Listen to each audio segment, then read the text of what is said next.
반갑습니다. 만능혁입니다.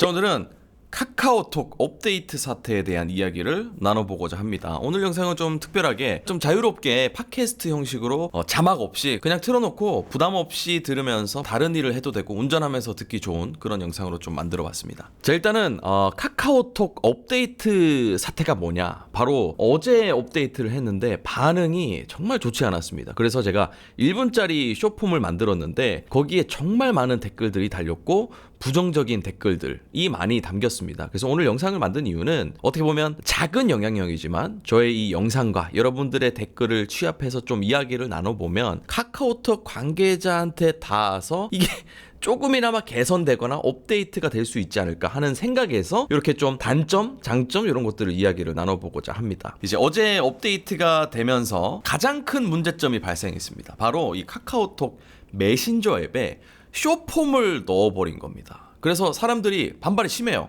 이 변화를 두려워하진 않습니다. 새로운 게 나타나게 되면 항상 적응하고, 또 유튜브 생겼을 때 기억나시나요? 숏폼이 딱 나왔을 때 숏폼 볼 사람은 숏폼 보고 롱폼 볼 사람은 롱폼 보고 이런 식으로 선택권이 주어졌는데, 저희가 지금 사용하는 이 앱이 카카오톡 메신저 앱이란 말이죠. 그런데 느닷없이 메신저 앱을 받았더니 숏폼이 들어왔네. 그래서 이 변화가 사실상 파격적이고 쇼킹하긴 하지만 우리한테는 선택권을 줘야 된다고 생각합니다. 기존 버전을 사용하든지 아니면 새로운 숏폼 버전을 선택해서 사용할 수 있게 한다든지 이런 식으로 좀 선택권을 줘야 되는데, 그냥 업데이트를 하자마자 바로 그냥 바뀌었습니다. 그래서 이게 문제인 거예요. 선택권이 없다라는 거. 사실 이 5천만 명이 쓰는 메신저 앱은 메시지 기능만 잘 되면 문제가 없습니다. 그런 이야기가 있더라고요. 카카오톡의 체류 시간이 좀 많이 줄었다. 그래서 이 카카오톡의 체류 시간을 늘리고 앱 사용 시간을 늘리기 위해서 파격적인 시도를 한 거다. 이렇게 얘기를 하는데, 이 사용자, 그러니까 소비자의 입장은 좀 다른 것 같습니다. 이거는 순전히 메신저 앱이기 때문에 반발이 더 심한 것 같아요. 물론 이번 업데이트에서 숏폼만 나온 건 아닙니다.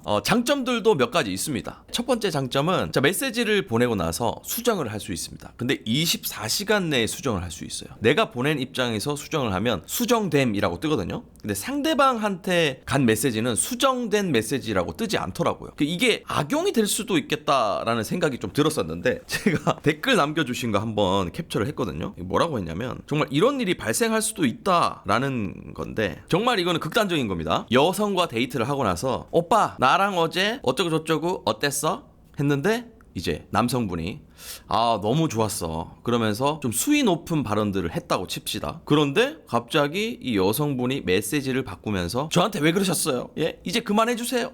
힘들어요. 이런 식으로 말을 해버리면, 야, 이거 정말 악용이 될 수도 있겠다 라는 생각이 들고, 또 메시지 이런 기록들이 또 증거 자료로 이제 제출될 수 있다고 하는데, 이게 수정이 돼버리면은 좀 힘들 것 같습니다. 다른 메신저 앱에는 15분 이내에 수정을 해야 되고, 그리고 수정된 메시지는 수정된 메시지라고 떠야 되는데, 이 부분은 좀 개선이 돼야 될 것 같고요. 또 그리고 장점은 카톡 보이스 채팅, 그러니까 말로 음성 채팅을 했을 때 녹음 기능이 되더라고요. 그래서 녹음을 하고 나서 최대 30분까지 녹음을 하고 나서 이제 텍스트로 말풍선으로 보이면서 이제 녹음이 되고 텍스트도 보이고, 그리고 이거를 AI 요약까지 할 수 있습니다. 그래서 요거는 괜찮은 기능이라고 생각을 하고요. 또 한 가지 좋은 기능은 채팅창 폴더를 만들 수 있습니다. 채팅창이 쭉 있으면 상단에 내가 주로 자주 하는 채팅창들을 고정을 할 수 있었는데, 이게 폴더로 나누진 못했었거든요. 그런데 이제 폴더를 하나 만들어서 그 안에 광고성 메시지를 싹 다 담을 수 있는 겁니다. 근데 폴더는 10개까지 만들 수 있고, 그 폴더 안에는 100개의 채팅창을 보관할 수 있습니다. 그래서 회사 업무 관련된 폴더는 따로 뺀다든지, 친한 친구들 따로 뺀다든지, 그리고 안 읽은 메시지 함이 따로 또 표시가 되더라고요. 이런 식으로 채팅창을 폴더를 만들어서 분류를 하는 거는 저는 괜찮은 기능이라고 생각합니다. 자, 그리고 또 한 가지는 오픈 채팅인데, 이게 약간 폐쇄적이잖아요. 그런데 요즘 뜨는 핫한 오픈 채팅방을 엿보게 할 수 있습니다. 딱 봤을 때 요즘은 오픈 채팅방이 이런 주제들로 대화가 이루어지고 있구나, 볼 수 있고, 내가 마음에 드는 오픈 채팅방이다 안에 들어갈 수도 있습니다. 그리고 안 읽은 메시지를 꾹 누르면 미리 보기를 해서 어떤 채팅이 와 있는지 좀 확인을 할 수가 있습니다. 궁금하니까 확인할 수는 있겠죠. 안일십 기능을 공식적으로 지원한다는 거죠. 미리 보기를 통해서. 이런 기능들은 다 좋다 이겁니다. 그런데 문제는 이제 숏폼이 도입됐다는 거예요. 첫 번째 단점은 숏폼입니다. 세 번째 탭에 오픈 채팅하고 숏폼이 이렇게 합쳐졌어요. 그래서 세 번째 탭을 따닥 눌러보면 이제 숏폼 탭이 떠서 영상이 계속 플레이가 되거든요. 우리가 인스타그램이나 유튜브 쇼츠 보듯이 이렇게 넘겨서 보면 숏폼이 계속 올라옵니다. 이 메시지 앱에서 메시지만 잘하면 되지 뭔 이런 숏폼을 만들어 하는 생각을 갖고 있었는데 한 달 전이었나요? 카카오 크리에이터를 모집한다 라고 메일이 왔더라고요. 근데 카카오에서 무슨 크리에이터를 모집할까? 라는 생각을 했었거든요. 숏폼이 활성화되는 게 유튜브 쇼츠, 그 다음에 인스타그램 릴스, 틱톡, 그리고 네이버 클립 크리에이터라고 요게 있습니다. 어쨌든 숏폼이 제작되는 거는 4개의 플랫폼이었는데 이 정도만 해도 사실 많죠. 근데 카카오톡에서 크리에이터를 모집한다고 그래가지고 저는 지원을 안 했습니다. 카카오톡에서 크리에이터가 왜 필요할까? 이런 생각을 했었는데 그게 이제 이 숏폼을 만들면서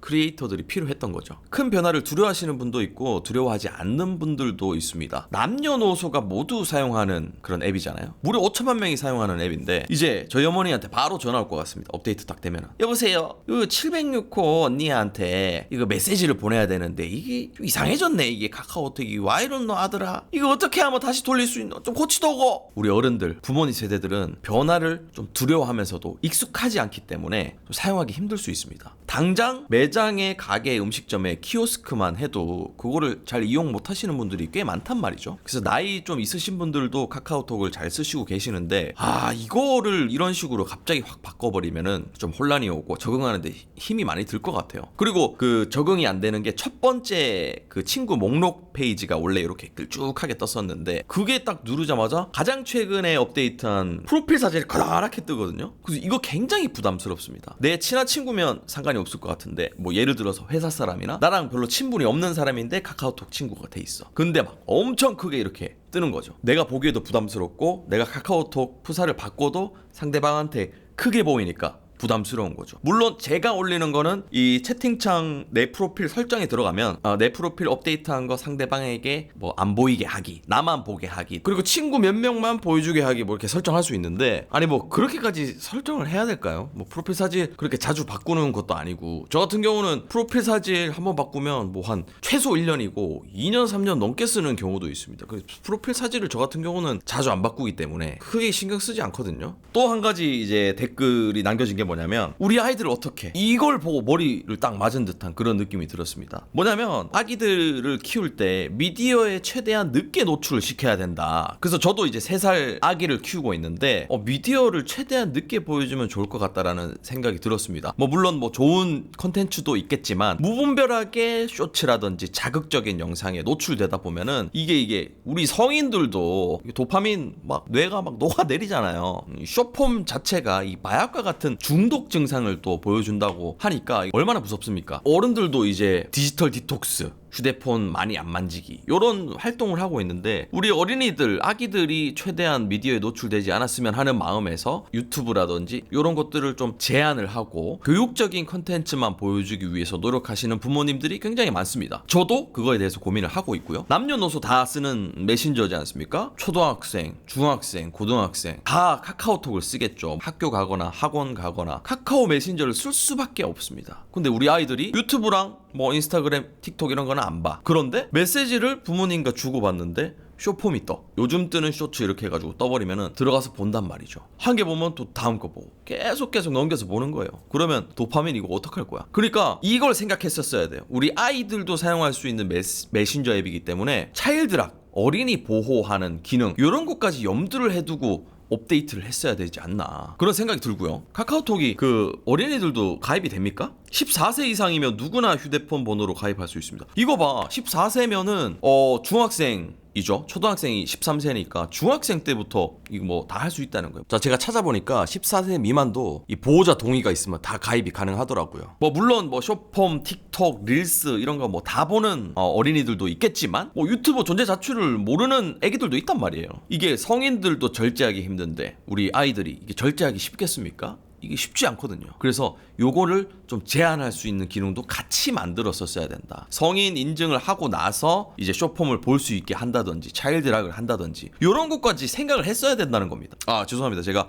언성이 좀 높아졌는데 제가 또 아이를 키우는 입장이다 보니까 그런 것까지 좀 세심하게 생각해 줬으면 너무 좋지 않았나라는 좀 아쉬움이 들고요. 또 아쉬운 거는 뭐냐면 첫 번째 친구 목록 보기 탭에서 이 친구 사진이 엄청 크게 뜬다고 했잖아요. 그래서 이제 부담스럽게 이렇게 넘기는데 조금 몇 번 안 넘겨도 그 광고가 중간에 하나 뻥 뜹니다. 크게 프로필 사진 크기로. 그래서 또 넘기다가 보면 또 나와. 그 다음에 작은 광고도 나와. 그러다가 추천하는 쇼츠 나와. 그러니까 계속 광고가 계속 나오는 거예요. 이게 카카오톡이 돈 좀 많이 벌지 않았나요? 근데 왜 이런 광고를 계속 넣는 건지. 그리고 그 생일 친구들 뜨잖아요. 요것도 또 크게 만들어가지고 누구누구 생일 이렇게 해가지고 눌러서 선물하기 기능을 바로 보낼 수 있게, 또 선물하기로 돈 좀 벌어보려는, 좀 약간 삐딱하게 보는 걸 수도 있겠지만 이 카카오톡이 바뀐 행태를 보면 그렇게밖에 생각할 수밖에 없는 것 같고. 자, 그리고 댓글에 남겨주신 거를 보면 카카오톡 들어갔을 때 그 오픈 채팅, 세 번째 탭이 오픈 채팅이죠. 이게 정말 좀 거슬리고 짜증난다고 하더라고요. 오픈 채팅 들어가서 오픈 채팅을 한 번 더 누르면 숏폼으로 바뀌거든요. 그래서 숏폼을 볼 수 있어. 그러다가 한 번 더 세 번째 탭을 누르면 오픈 채팅으로 전환이 돼야 되는데 이게 안 되고 그냥 숏폼으로 계속 머물러 있는 거죠. 밑에 쪽에서 전환이 돼야 되는데 오픈 채팅으로 들어가려면 위쪽으로 이동을 해서 오픈 채팅을 한 번 더 눌러줘야 되니까 이게 굉장히 귀찮고 거슬린다는 겁니다. 이거 다시 오픈 채팅으로 왔다 갔다 할 수 있게 해주던가 아니면은 탭 자체를 새로 만들어가지고 할 수 있게 해야 되는데 이거는 좀 아쉽네요. 그 친구 목록 보면 프로필 사진 엄청 크게 뜨잖아요. 상단에 보면 친구 이렇게 해가지고 숫자가 적혀있는데 이걸 누르면 기존에 우리 채팅 목록, 친구 목록이 쫙 뜨거든요. 이렇게 이렇게 뜨는데 이거 그냥 이 친구 목록으로 그냥 계속 보고 싶은데 밑에 뜨는 탭이 없어서 결국에는 뒤로 돌아가야 되고 큰 사진으로 뜹니다. 그래서 이거는 선택권을 무조건 줘야 된다 라는 겁니다. 아예 뭐 숏폼 자체를 없애는 게 가장 좋은 방법이 아닌가 싶은데요. 제가 이렇게 또 이야기를 할 수 있는 거는 제가 아이폰 3GS 때부터 첫 스마트폰을 사용했었는데 그때 이제 스마트폰이 처음 나왔죠. 그때부터 카카오톡이 있긴 했습니다. 그 메신저 앱으로서의 기능을 착실히 잘 수행해 왔기 때문에 이 카카오톡이 카카오톡뿐만 아니라 정말 많이 이제 세분화돼서 발전해 나갔죠. 카카오 헤어, 카카오티, 카카오 뭐 택시, 전부 다 카카오가 다 먹어버렸죠. 그래서 약간 독점 시장이 되어가고 있는 게 아닌가 싶을 정도로 정말 카카오가 많이 발전을 했는데 메시지에서 갑자기 SNS로 바꿔버리니까 이게 좀 논란이 많이 되는 것 같습니다. 그리고 이게 5천만 명 전 국민이 사용하다 보니까 쉽게 메신저를 바꾸지 못합니다. 라인이라든지 아니면 워츠앱, 또 뭐 있죠? 그 카카오톡만 쓰니까 무슨 메신저 앱이 있는지도 모르겠네. 아무튼 이제 전 국민이 여러 개의 메신저를 쓰면 좋겠지만 지금 카카오톡에서 쉽게 옮길 수 있는 상황이 아니에요. 이 독점 시장이 문제긴 하죠. 예. 액션캠만 이야기를 잠깐 들더라도 고프로가 지금 13까지 나왔나요? 19%에 관심이 많이 떨어졌는데 액션캠 하면 고프로다. 그러니까 대명사가 됐잖아요. 어떻게 보면 이제 독점 시장이 되면서 고프로가 승승장구를 했는데 고프로가 그래서 더 이상 소프트웨어 개발 발전을 안 했습니다. 기믹으로만 소프트웨어 바뀐 척. 그러니까 그 센서가 한 번도 안 커지고 몇 년 동안 우려먹은 거예요. 몇 년 우려먹었더라? 정확하게 기억은 안 나는데 그러다 보니까 인스타 360 그리고 DJI에서 액션캠을 딱 만들어가지고 서로 경쟁하면서 올라오니까 고프로가 완전 뒤쳐져 버리는 거죠. 고프로는 가만히 있었는데 나머지 기업에서 이렇게 치고 올라와서 이렇게 경쟁을 해버리니까 소비자 입장에서는 고프로가 좋은 건 줄 알았는데 인스타 360이랑 DJI가 너무 괜찮네? 둘이 라이벌이 돼서 고프로가 이제 따라올 수 없을 정도로 심각해졌습니다. 그리고 더 심각한 거는 고프로가 제가 수리 받으려고 그 구매 목록을 들어갔거든요. 볼타 보조 배터리를 샀는데 보조 배터리를 수리를 하려면 구매 내역이 있어야 되는데 구매 내역이 안 뜨더라고요. 아니 이거를 찾으려면은 찾을 수가 없어. 뭐 몇 년도부터 몇 년까지 구매한 내역, 이게 뭐 1년 넘어가니까 안 보이던가? 아무튼 이게 내가 수리를 할 수 없는 상황이 된 거예요. 그냥 버려야 되는 상황이 된 거죠. 다른 액션캠 홈페이지 들어가면 여태까지 내가 뭐 2015년부터 구매했던 내역들이 쫙 뜬단 말이죠. 그러니까 고프로가 이제 서비스로도 안 된다는 겁니다. 이게 악순환인 거죠. 소프트웨어 개발해서 좋은 카메라 만들고 팔아서 돈 벌어서 서비스 잘 해주고 해야 되는데 이게 안 팔리니까 서비스도 안 해줘. 업데이트 안 돼. 제품 계속 도태돼. 그래서 독점 시장에 혼자 있다 보면은 이런 식으로 역전 현상이 일어날 수 있다는 겁니다. 카카오도 좀 그냥 메신저로서의 그 앱을 좀 더 발전 시키고 안정감 있게 해주면 더 좋지 않았나.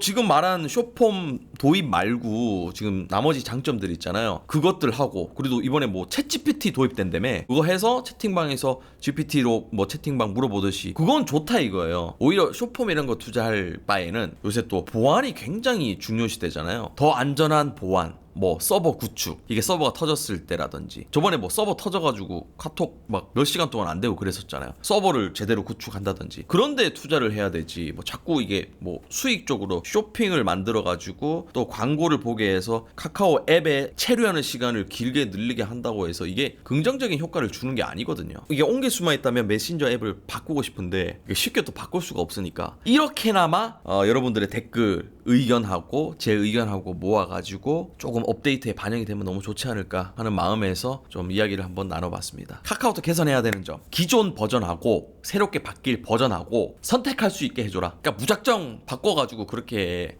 그 나이 드신 분들 그리고 어린 애들한테 쇼폼 무분별하게 이제 쇼폼 영상 보게 하지 말고 선택할 수 있게 하고, 그리고 어린이들을 위해서 차일드락 이런 것들도 같이 만들어가지고 또 해야지. 그런 부분까지 좀 생각을 해서 업데이트를 해야 되지 않나 라는 생각이 좀 들고요. 또 뭐 요새 통신사 다 털리고 있잖아요. SKT, KT 뭐 다 털리고 있는데, 그런 거 서버 구축이라든지 보안에 있어서 더 강력하게 뭐 발전했다, 그런 소식들도 전해주면은 계속해서 믿고 쓰겠죠. 지금 이제 15년 넘었나요? 제가 3GS 때부터 나온 거니까 15년 동안 잘 쓰다가 왜 갑자기 이런 선택을 했는지 모르겠는데, 뭐 그런 댓글도 있더라고요. 이거 누가 기획했냐? 누가 이런 업데이트 만들었냐? 영포티가 만든 거 아니냐? 뭐 그런 얘기도 있을 정도로 영포티라는 게 굉장히 좀 안 좋은 의미로 좀 다가왔죠. 그래서 저도 지금 영포티가 쓰는 색상이라고 놀림받고 있는 이 오렌지 아이폰 17 프로를 쓰고 있는데, 모르겠습니다. 여러분들의 많은 의견이 좀 반영돼서 업데이트에 다시 좀 포함이 됐으면 좋겠고요. 업데이트를 먼저 한 사람들은 손해인 것 같고, 업데이트를 안 하신 분들은 끝까지 업데이트를 안 하고 버티는 게 좀 지금으로서는 최선이지 않나. 네, 두서없이 이야기를 했는데 그래도 오늘 약간 팟캐스트 형식처럼 좀 새롭게 이야기를 나눠봤습니다. 여러분이 또 듣고 싶은 팟캐스트 내용들이 있다면 댓글 좀 적어주시고요. 여러분의 의견도 자유롭게 댓글로 남겨주시고, 그리고 팟캐스트 컨텐츠가 좀 흥한다 그러면 게스트도 좀 초청해가지고, 제 주변에 또 살고 있는 크리에이터들이 좀 있기 때문에 뭐 더신자님이라든지 꿀단지 PD 형이라든지 초청해가지고 또 이야기를 또 나눌 수 있으니까, 아무튼 이야기가 좀 샜는데, 자, 오늘 팟캐스트는 여기까지고요. 팟캐스트 이름을 혀캐스트로 좀 정해야겠다. 어때요, 혀캐스트? 자, 오늘 1부는 혀캐스트 카카오톡 업데이트 사태에 대해서 이야기를 나눠봤습니다. 저는 또 다음 영상으로 찾아뵙죠. 또 만나요. 안녕.